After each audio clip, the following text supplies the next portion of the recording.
हे नाथ अब तो ऐसी दया हो, जीवन निरर्थक जाने न पाए।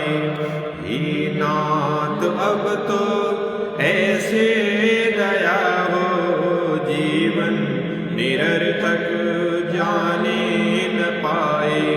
उत्तराखंड को तो युवा नेतृत्व आप मानते हैं या नहीं मानते? मैं बस इतना जानना चाहता हूँ।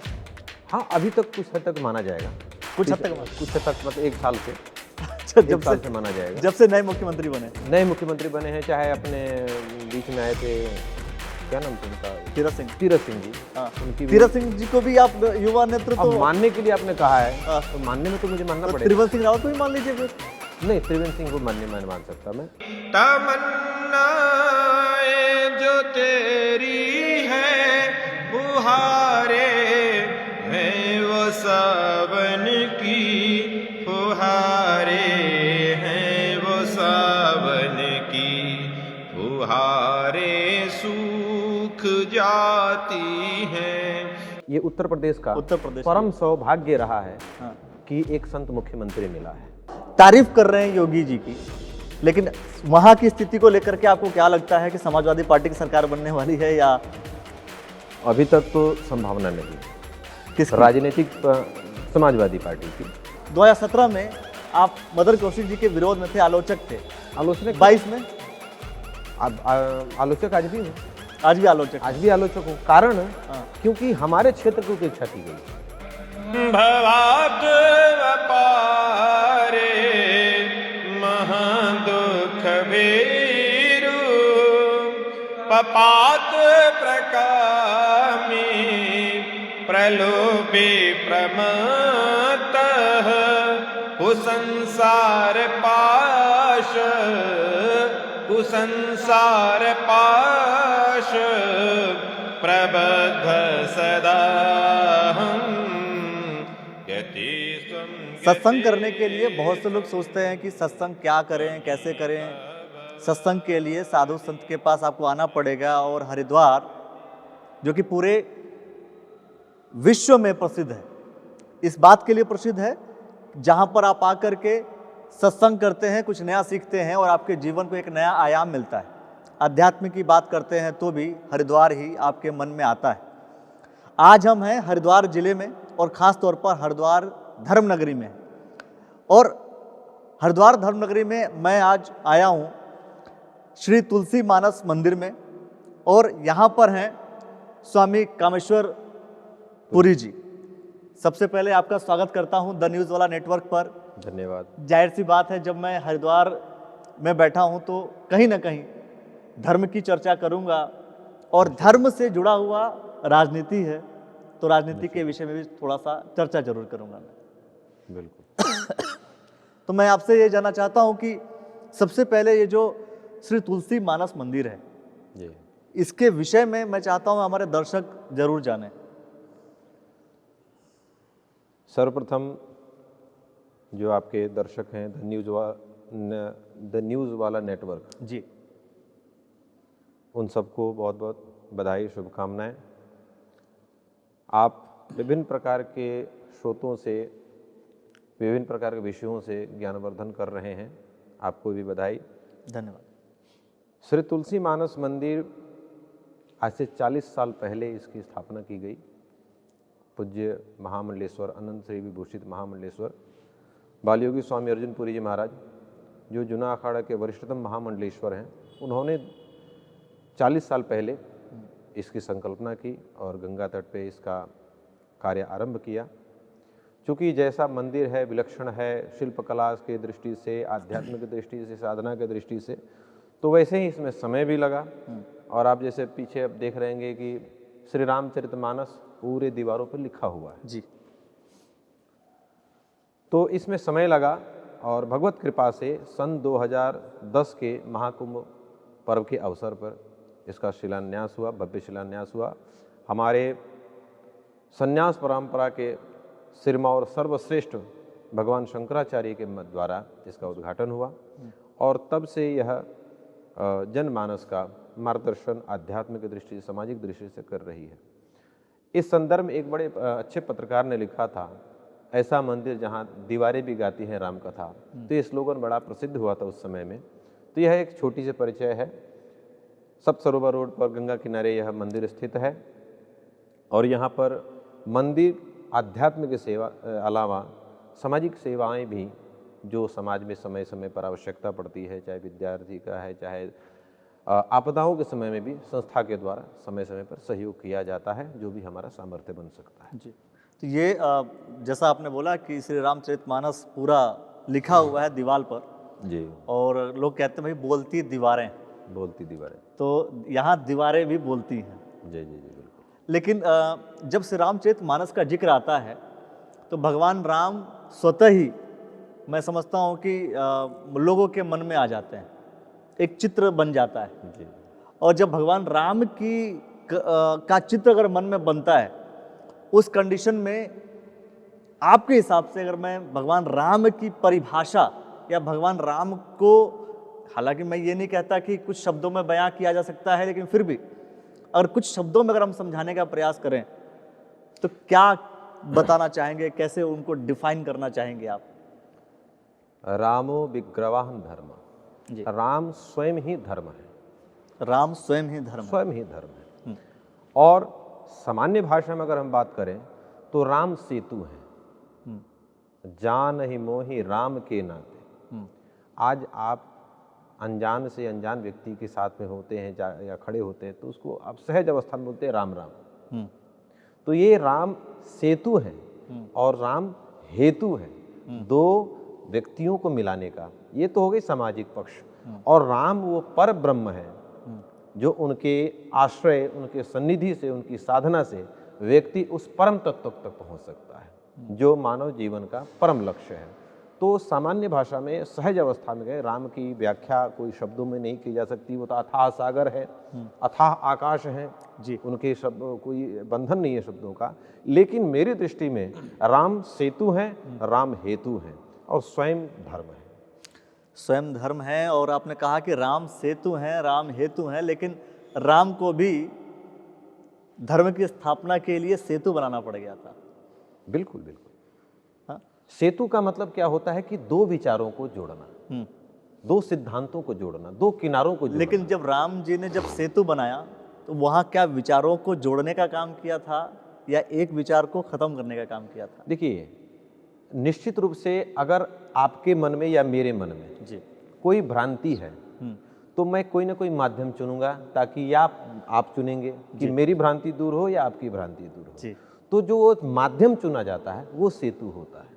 और उसी सेतु का इस्तेमाल करके एक भ्रांति खत्म की गई थी। जी जी बिल्कुल। जो कि रावण रूपी भ्रांति थी। देखिए, सामान्य जन में यह प्रचलित है कि भगवान राम रावण को वध करने के लिए आए, जिसके भ्रिकुटी के हिलाने मात्र से पूरी सृष्टि का लय हो सकता है, उसको स्वयं आना पड़ेगा? नहीं, वह ब्रह्म हम और आप जैसे एक साधारण मानवीय शक्ति के रूप में पैदा हुए, अवतरण हुए और उन्होंने वह जो शक्ति थी जो रावण के रूप में वह प्रकट हो गई थी उसका समूल नष्ट किया। यानी कि हमारे अंदर भी राम है और रावण है।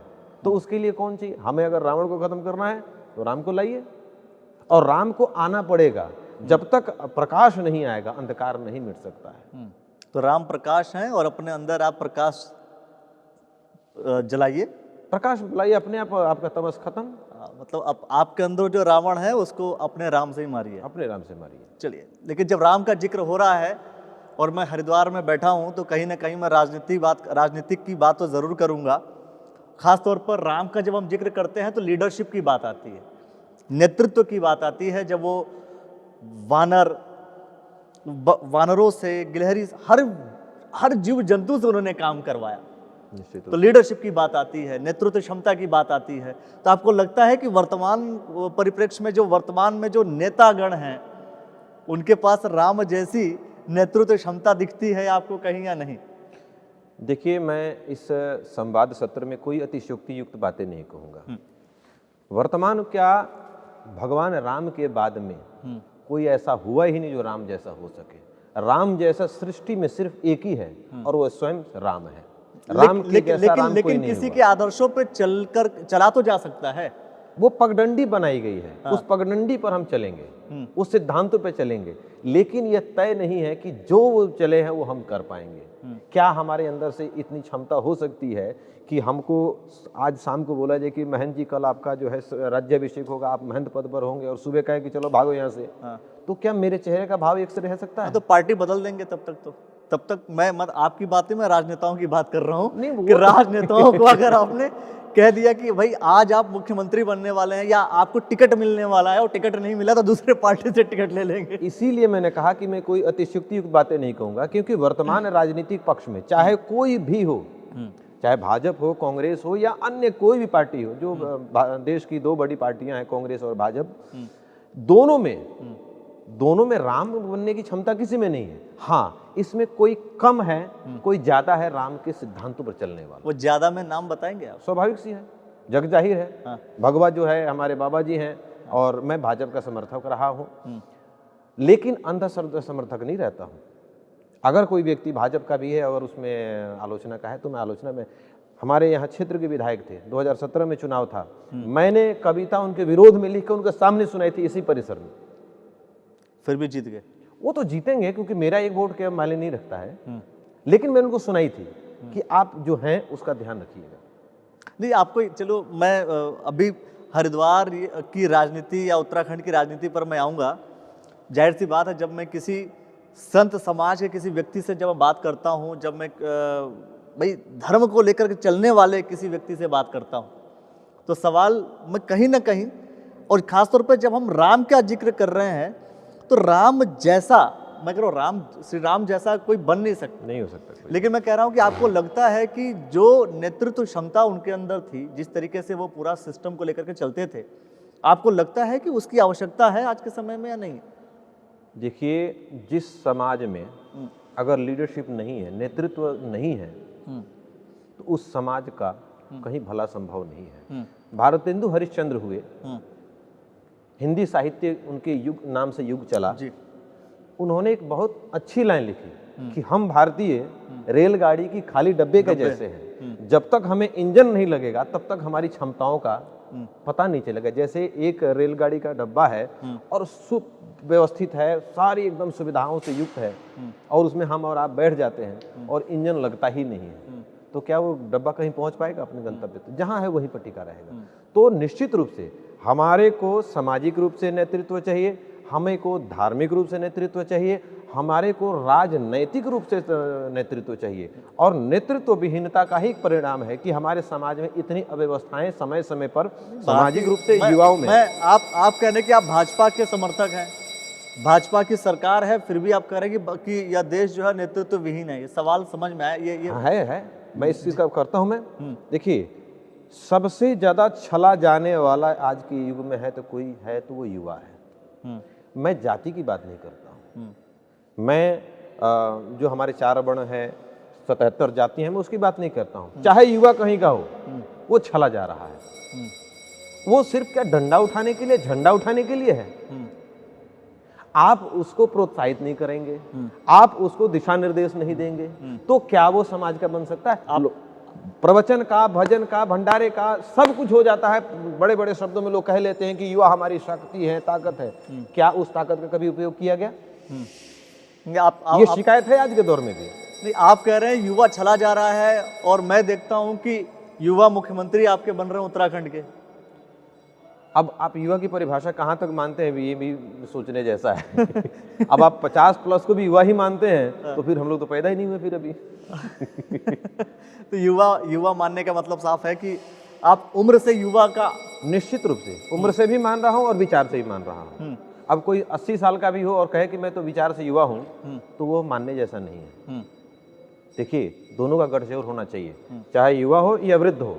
वृद्ध का अनुभव और युवा का ऊर्जा, तो युवा की ऊर्जा का केवल डंडे और झंडे के लिए करेंगे, यही सबसे बड़ा समाज का उसमें। तो मतलब इसलिए मैंने एक बार कहा था लोगों से कि युवा कब तक झंडा डंडा लेकर के चलेंगे, युवाओं को भी कहीं ना कहीं उनको टिकट की आवश्यकता है, टिकट दीजिए और युवाओं को मेन स्ट्रीम राजनीति में लेकर के आइए।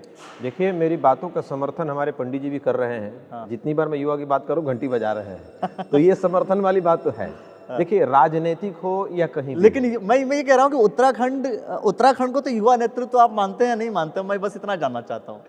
हाँ, अभी तक कुछ हद तक माना जाएगा। कुछ हद तक कुछ हद तक मतलब एक साल से अच्छा, एक साल से माना जाएगा। जब से नए मुख्यमंत्री बने, नए मुख्यमंत्री बने हैं, चाहे अपने बीच में आए थे, क्या नाम था उनका, तीरथ सिंह जी, उनकी भी, तीरथ सिंह जी को भी आप युवा नेतृत्व अब मानने के लिए आपने कहा है तो मानने में तो मुझे मानना पड़ेगा। त्रिवेंद्र सिंह रावत को भी मान लीजिए फिर। नहीं, त्रिवेंद्र सिंह को मैं मान सकता। मैं एक बात मैं आपको बताऊं, आपके चैनल के माध्यम से मैं ये कहना चाहूँगा, मैंने भाजपा को वोट दिया था, लेकिन अगर उत्तराखंड में कोई आलोचक रहा है मुख्यमंत्री का तो उसमें से मैं भी हूँ, और बहुत प्रचंड आलोचक रहा हूँ। अच्छा। उनके नीतियों के चलते, व्यक्ति के व्यक्तिगत नहीं, उनकी नीतियों के चलते, चाहे अनेक प्रकार की उनकी जो निर्णय की क्षमता थी या उनका व्यवहार था, कई बार वो देखा गया न्यूज माध्यम से, वो उचित नहीं था। तो अभी इस वक्त अगर मैं बात करूं कि उत्तराखंड में अभी जो वर्तमान मुख्यमंत्री हैं पुष्कर सिंह धामी जी, आप उनके आलोचक हैं, समर्थक हैं?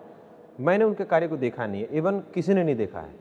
किसी ने देखा नहीं? कुछ नहीं। अभी तो भारतीय जनता पार्टी के लोग, भारतीय जनता पार्टी के साफ साफ लोग ये कह रहे हैं, पदाधिकारी कह रहे हैं कि हमने युवा सरकार बनानी है, उत्तराखंड ने भर ली हामी, अब की बार पुष्कर धामी। वो मैं भी कहूँगा, मैं भी अपील करूंगा कि आप इनको मौका दीजिए, धामी साहब को मौका दीजिए, आए सरकार में और इनके कार्य करने की क्षमता देखी जाए। अब जब जो मतलब मैच लास्ट में चल रहा है, गिने चुने गेंद बचे हैं, अब कोई आएगा तो मारी देगा 95 में 2-4 छक्का, अनजाने में आउट भी तो हो सकता है। आज आउट भी हो सकता है, तो लग से 4-5 छक्के लग गए होंगे, लेकिन बड़ा भयंकर बल्लेबाज। मतलब आप ये मानते हैं कि पुष्कर सिंह धामी जब आए तो बॉल कम बची हुई थी, बोला कि बस खेलो जैसा खेल सकते हैं। निश्चित रूप से उनको कहा कि भाई खेलिए। अब उसमें क्या हुआ, उनके निर्णय लिए गए थे देवस्थानम उसको वापस ले लिया। ठीक वैसे ही होगा कि जैसे मुगल आए, हम पे घेर लिया, और बाद में हमें को देने लगे, बोले कि हम देखो तुम्हें हम दे रहे हैं, तो हमारी चीज हमें दे करके हम पे एहसान करने, वही वाली बात थी। क्रेडिट ले लिया। चलो आप यहाँ के मुख्यमंत्री की बात करें, लेकिन एक मुख्यमंत्री हैं जो कहीं ना कहीं भगवा वस्त्र पहनते हैं और पूरे देश में जाने जाते हैं, मैं योगी जी की बात कर रहा हूँ। जी। तो योगी जी के आलोचक हैं या समर्थक हैं आप? योगी जी, ये उत्तर प्रदेश का परम सौभाग्य रहा है कि एक संत मुख्यमंत्री मिला है। मैं व्यक्तिगत रूप से योगी जी से कम से 4-5 बार मिला, हरिद्वार में भी मिला और लखनऊ में भी मिला जी। आश्रम की एक संस्था वहाँ भी है, तो उसी संदर्भ में वहाँ से भी मिला। तो जो कार्य करने की क्षमता या निर्णय लेने की क्षमता उनमें है, केवल हम धर्म के परिप्रेक्ष्य में उनको ना देखें, विकास के रूप में भी इस आपदा में जो अभी गुजरा है, अभी गुजरा नहीं चल ही रहा है, हम लोग सोशल डिस्टेंसिंग में बैठे हुए हैं, उसके चलते जी। जो कोरोना काल में जो विभीषिका आई उत्तर प्रदेश में, सब जग जाहिर है।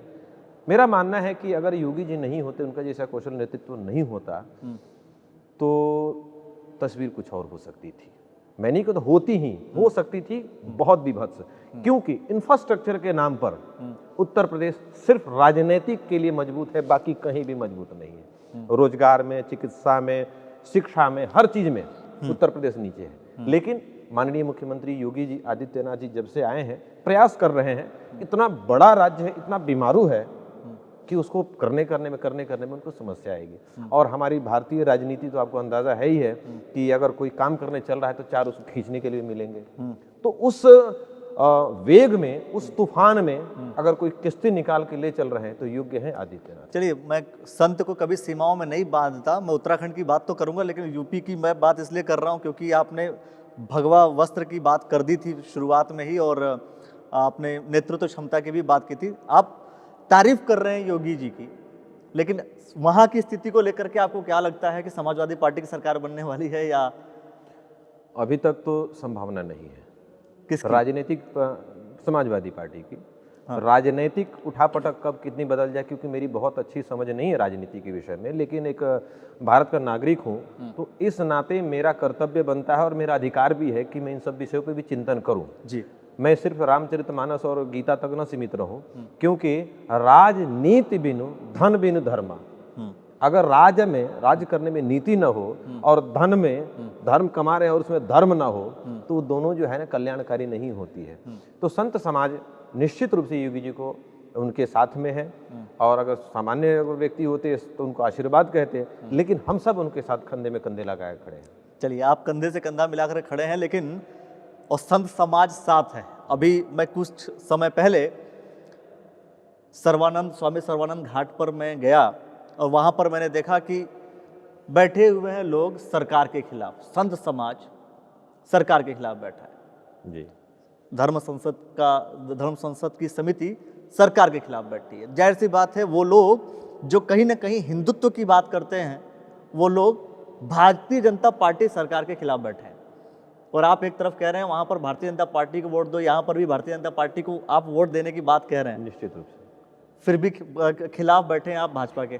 अगर आप अनुमति दें तो आपके प्रश्न में करेक्शन करूं मैं जी।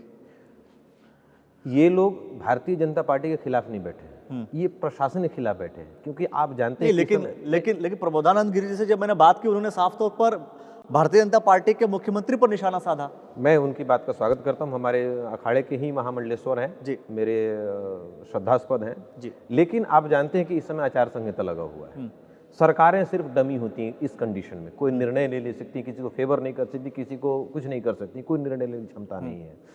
तो जो हमारे प्रमोद नारायण त्यागी जिन्होंने धर्मांतरण की, घर वापसी की, जितेंद्र त्यागी जी जो इसमें आए, उस विषय में भी जो उन्होंने पूर्व आश्रम में रहते हुए भी जो शोध किया, वो ऐसी बात नहीं कि नई बात कहे हैं, वो तब भी वही बात कहते थे, जब उस आश्रम में थे तभी वही बात कहते थे, तब उनके साथ कुछ नहीं हुआ। मैंने उनके कई ऑडियो सुने कि बहुत मतलब उन्होंने जो खंडन किया बहुत बुरी तरह से खंडन किया, कोई नहीं हुआ। लेकिन जहां उनके माथे पर तिलक लगा तो शासन प्रशासन और हमारी जो शासन प्रशासन चलाने वाला कौन है? सरकारें तो चलाती है शासन प्रशासन को, या कोई जो चलता है, या दो अलग अलग चीजें हैं? शासन प्रशासन अलग होता है और सरकार अलग होती है। सरकार और विधायिका ये दोनों अलग अलग होती हैं, आपको बताइए, ठीक नहीं? विधायिका जो न्यायपालिकाएं सिस्टम होती हैं, जो हमारे नियम कानून बने हुए हैं, इसीलिए तो मैं कह रहा हूं कि योगी आदित्यनाथ जैसा आदमी चाहिए जो सबकी बात करता हो, सबका साथ सबका विकास की जो भारतीय जनता पार्टी बात करती है। सबका साथ का मतलब क्या होता है कि देखिए, मैं भारतीय जनता पार्टी की भी छोड़ देता हूं, मैं एक बात नई शुरू करता हूं, हिंदुत्व के विषय में जो अभी चर्चा चली थी, आपके बिना प्रश्न किए ही मैं कहता हूं। आज हम आरती में गा रहे थे, सब कुछ गाने के बाद में हमने एक पाठ किया अंत में, सर्वे भवन्तु सुखिनः सर्वे सन्तु निरामया सर्वे भद्राणि पश्यन्ति मा कश्चित् दुःख भाग् भवेत्। एक बात बताइए, क्या मैंने आपको छोड़ दिया उसमें? क्या आपके कैमरामैन को छोड़ दिया? मैंने जन की बात नहीं की, मैंने पूरे सृष्टि की बात की, चाहे वो मनुष्य हो, चाहे कोई अन्य जीव हो, चाहे वो हिंदू हो, मुसलमान हो, सिख हो। हिंदू में भी अगर वो यादव है, चाहे हरिजन है, चाहे राजपूत है, चाहे कोई भी हो, जो मानसिकता सर्वे भवन्तु सुखिनः की बात करती है, उससे अपेक्षा आप क्यों करते हैं? आप ऐसा क्यों अंदाजा लगाते हो किसी के विरोध में है?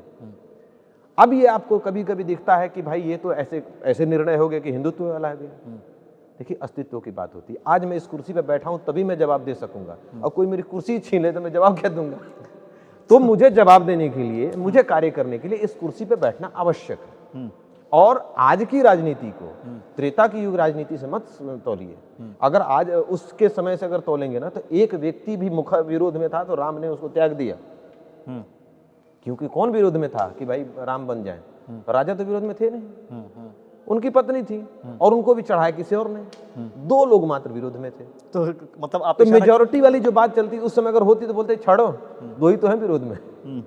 नहीं तो वही तो मैं कह रहा हूँ कि आपको क्या लगता है कि उत्तराखंड में जब इतना विरोध, जो आप जिस विरोध की आप बात कर रहे हैं, भाई संत समाज तो विरोध पे बैठा ही है ना?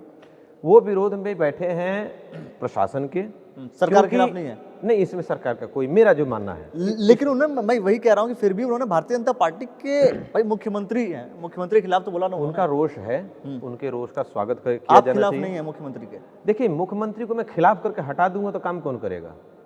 कांग्रेस नहीं। उन्होंने आपको मैं आप देखिए, आपके ही अखाड़े के महामंडलेश्वर इस बात का जिक्र करते हैं कि सरकार पलट जाएगी, नहीं सरकार बदल जाएगी। आवेश की बात अलग होती है बंधुवर, आवेश की बात अलग होती है। मैं जो संत बैठे हुए हैं, स्वामी यति नरसिम्हानंद जी महाराज, चाहे स्वामी प्रबोधानंद जी महाराज, मैं भी उसमें गया था। मैं भी उस धरने में जाकर कल बैठ करके आया हूँ। उसका मेरा उस धरने को मेरा समर्थन भी है, क्योंकि इस प्रकार के कार्य नहीं किए जाने चाहिए। और अगर मान के चलिए, अगर कानूनी उस पर लग गए हैं, जब वो चीज़ें कोर्ट में चली गई हैं, तो स्वाभाविक सी बात है भाई, इस संविधान को तो मानना ही पड़ेगा हमें। हम तो ये नहीं कह सकते कि हमारा पर्सनल लॉ है उसके हिसाब से हम चलेंगे। तो हम भारतीय हैं और जो भारत में विधान बना है उसको तो मानना पड़ेगा। तो मैं, वो विरोध में है, उनका क्रोध जायज है, लेकिन मैं ये कहता हूं कि तुम्हें जाने भी नहीं दूंगा। अच्छा, एक किसी सज्जन ने कहा हाँ। कि जब तक मोदी मेरे 15 लाख नहीं देगा उसको जाने नहीं दूंगा, तुम यहीं पे रहो और मेरे 15 लाख दो। तो वही सिद्धांत मेरा है कि आपको जाना नहीं, यहीं रहना है और हमारा काम करना। तो सरकार को बदलना नहीं है। सरकार बदली तो काम कौन करेगा? बीजेपी, कांग्रेस, आम आदमी पार्टी। अब से देखिए, आस्था जहां हुई है वही तो बात करेंगे। तो आस्था आपकी भाजपा के साथ है। हमारी आस्था भाजपा के साथ है। भले ही वो भाजपा सरकार किसी भी संत को उठा करके जेल में डाल दे। नहीं, इसके विरोध में अभी थोड़ी देर पहले आपको बोला कि त्रिवेंद्र सिंह रावत का धूर विरोधी में रहा, आलोचना उनकी की, मैंने इनको हटाओ भाई इनको। अच्छा, भाजपा के खिलाफ नहीं थे आप? भाजपा के खिलाफ नहीं हो सकता, त्रिवेंद्र सिंह रावत के खिलाफ। त्रिवेंद्र सिंह की नीतियां होती है ना। अब रामचरितमानस पढ़ के मैं गलत उसकी व्याख्या करूं तो रामचरितमानस थोड़ी गलत हो गया। उन्होंने भी भाजपा का विरोध एक समय पे उन्होंने ये भी कहा कि मैं भाजपा का विरोध नहीं कर रहा हूं, मैं मुख्यमंत्री का विरोध कर रहा हूं। उसको आप एक्सेप्ट करेंगे? हाँ, उस व्यक्तिगत विरोध होगा, क्योंकि इस समय बैठे धामी जी हैं। हाँ। अगर सेहरा उनके सर पे है तो गाली भी उन्हीं को मिलेगी। चेहरा जिसके सर पे सस्ता है, अच्छाइयां अगर आपके साथ हैं तो बुराइयां भी आपको ही लेनी पड़ेगी। राजा को हर चीज लेना पड़ता है, अच्छा बुरा दोनों। अच्छा बुरा, देखिए राजा त्रिगुणातीत होना चाहिए जी। जब भरत भैया जब जा रहे हैं राम जी से मिलने के लिए और गुह को संदेह हुआ कि कहीं ये मारने पीटने तो नहीं जा रहे, झगड़ा करने और सेना लेके जा रहे हैं, तो उन्होंने उस समय पूरी यंत्रा बनाई, लेकिन वहां पर कोई था, उसको छींक हुई, उसने कहा कि नहीं ऐसा नहीं है। फिर भी वो माने नहीं, उन्होंने परीक्षा ली उसकी, भरत भैया की परीक्षा ली, भोजन दिया, राजसिक, तामसिक और सात्विक। भरत जी ने तीनों को छोड़ दिया। तो शासक त्रिगुणातीत होना चाहिए, वो मेरा चेहरा देख करके नहीं। मैं भाजपा का समर्थक हूँ, मैं भी कुछ अनर्गल करता रहूँ, बोले कि महाराज जी ठीक है, ऐसा नहीं। मैं भाजपा से भी ऊपर है संविधान, हम संविधान के हम लोग मानने वाले लोग हैं। भाजपा आएगी जाएगी, अटल बिहारी वाजपेयी का सिद्धांत है, और कांग्रेस से मेरा कोई दुराव नहीं है। कांग्रेस की नीतियां बस यही समस्या हमको। चलिए, देवभूमि है। हाँ। देवभूमि में हाँ। उत्तरकाशी में गया था, सुबह 5 बजे की बात है, पता नहीं वो शायद लाउड स्पीकर मेरे पास ही था। देवभूमि में कहाँ से ये शुरू हो गया, इतना जोर से नमाज के उसमें हुआ। मैं किसी के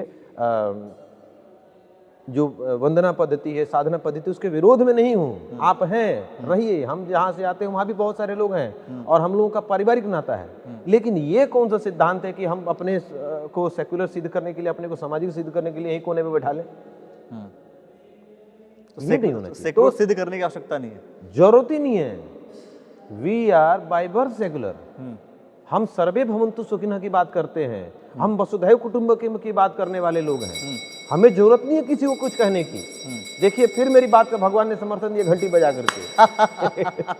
चलिए, मैं कह रहा हूं कि हमारे दर्शक के इन सारे सेगमेंट्स को, सारी बातों को सुन करके कितना समर्थन देते हैं, आप कमेंट सेक्शन के माध्यम से अपनी प्रतिक्रिया अवश्य दीजिए। ऐसे बहुत सारे विचार, ऐसे बहुत सारे बिंदु होंगे जिसको लेकर के मैं बार बार आपके पास आता रहूंगा दोस्तों, और चर्चा करता रहूंगा कि आखिर उत्तराखंड की राजनीति में क्या होने वाला है।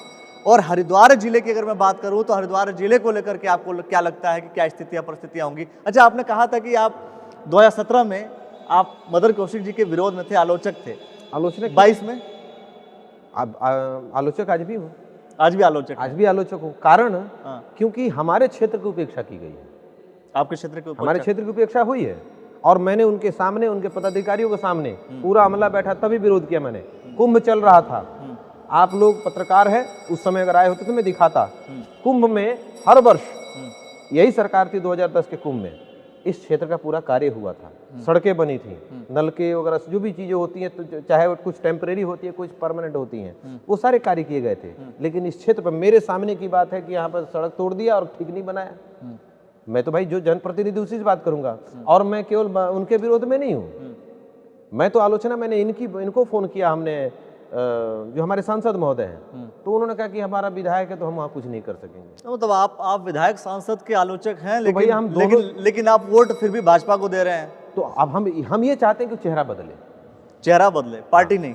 पार्टी नहीं बदले, चेहरा बदले। देखते हैं कितने चेहरे बदलते हैं या पार्टी बदल जाती है, ये तो देखना होगा। आहिस्ता आहिस्ता इलेक्शन जोरों पर है, प्रत्याशियों की लिस्ट जारी होती रहेंगी, और आप चुनाव में कितना इंटरेस्ट लेते रहते हैं ये सब देखना होगा, और आप देखते रहेंगे इन सब चीज़ों को। फिलहाल द न्यूज़ वाला नेटवर्क पर हर एक खबर आपको लगातार मिलती रहेगी।